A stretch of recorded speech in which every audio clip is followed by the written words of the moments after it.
They say, good fences make good neighbors. But what happens when your neighbor is a whole homeowners association, and they don't just cross your fence, they build 96 houses on your land? This isn't some crazy hypothetical. This is exactly what happened to me. It all started a few years back when I inherited a large, beautiful piece of land from my grandfather. It had been in our family for generations. This gorgeous slice of countryside, just outside the city. I had big dreams for it. Maybe a small farm, or even a nature preserve. But you know how life is. Things got busy, and the land just sat there, waiting for a future I hadn't quite gotten to yet. That's when the HOA from the fancy development next door, Pleasant Meadows, decided to make their move. They didn't see a family legacy. They saw a blank canvas for their next big expansion. They came to me once with an offer so low it was basically an insult. I politely told them no, and I honestly thought that was the end of it.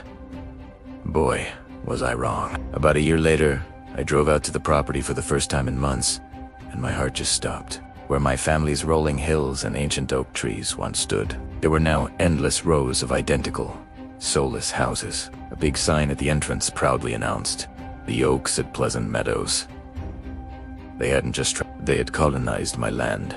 They built an entire suburban empire right on my soil. My first gut reaction was to storm into their office, screaming, demanding they tear every single house down. But then, as the shock wore off, a different idea started to form. A calmer, colder, much more calculated idea. They had gambled, thinking I was just some clueless owner who would unnoticed or wouldn't have the guts to fight back. They had already poured millions into this project. They had sold the homes.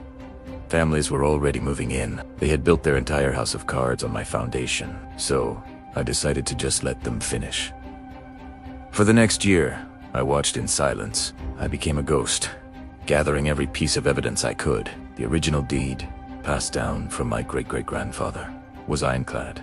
I had all the property tax records, all in my name, all paid up to date. I even hired a surveyor, and his report confirmed the obvious. All 96 of those brand new homes were squarely and undeniably on my land. In their supreme arrogance, the HOA had made a colossal blunder. It turns out they had built on a plot with a nearly identical address, a simple clerical error that was about to become their complete undoing. The day the very last family moved into the last house. Premiere my day, my move. I didn't send a warning letter. I didn't even make a phone call. I walked straight into the county courthouse with my lawyer and that beautiful, original, perfectly preserved deed. We filed an injunction and a lawsuit for trespassing, illegal construction, and massive damages. The courtroom was an absolute spectacle.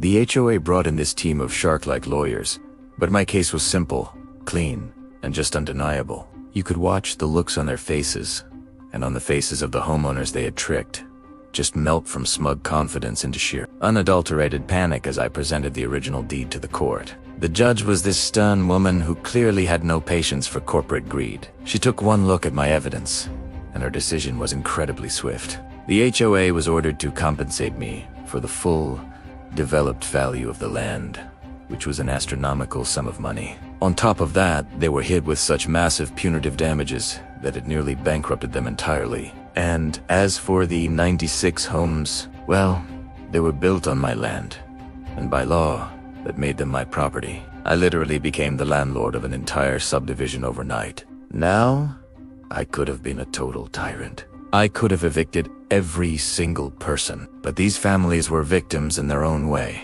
caught in the middle of the HOA-esque greed. So, I offered them all fair market rent, much less than the mortgages they thought they were paying. And with the massive settlement I received, I finally built my dream.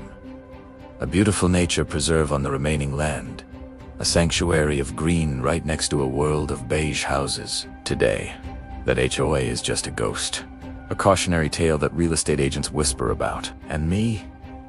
I am the guy who ended up owning a town because someone else was arrogant enough to build it for me. They really thought they could bury my family's legacy under a mountain of concrete and drywall, but all they really did was build a giant monument to their own greed.